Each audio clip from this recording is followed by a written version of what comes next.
ADB 350. Kakalabas lang ngayong July. So ito, nakakuha ko ng isang unit, ADB 350. So ang kagandahan nito, big size for big people.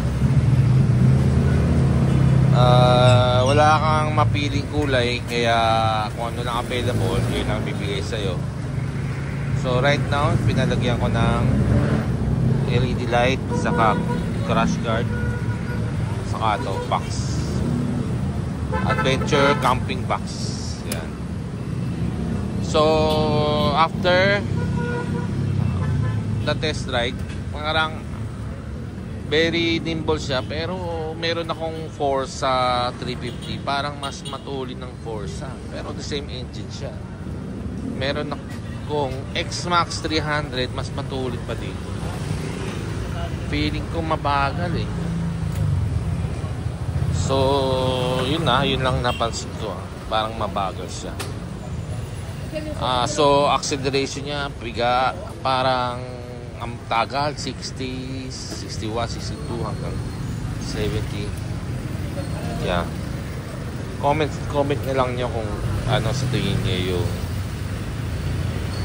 yun sa inyong mga motor. Okay, so ang kagandahan nito, mukha siyang XADB 750. Yung bago XADB wala nang ganito. So meron siyang handguard, XADB, inverted shock absorber.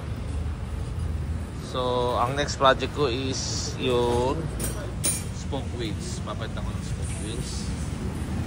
Then wala na.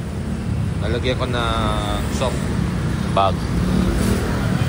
Then lalagyan ko na camera, dashcam.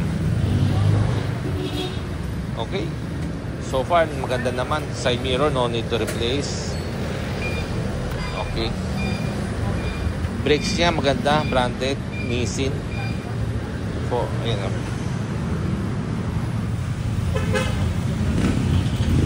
Nissin brakes. Gulong niya maganda.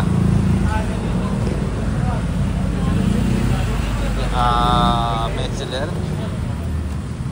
Yeah, Metzeler.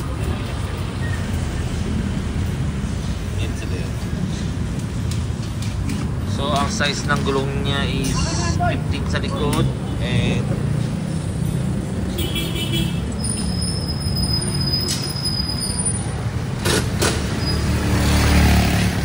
14 sa likod pala, 15 sa harap. Okay, so ang radiator niya is nasa harap na po, wala sa side. Ayan.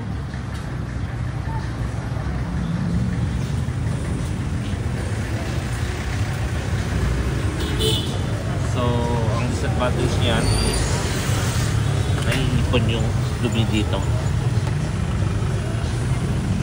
Pero mahaba naman tong fender. Okay, bakit pinili ko tong kulay? Hindi ko pinili to. Take it or leave it. Ganun ang Honda. Gusto mo ng unit, gusto mo mauna, huwag kang pumili kulay. Okay, so kung makikita nyo dito, bakante siya, bakante. Lalagyan ko pala ng cellphone holder. Okay, salamat.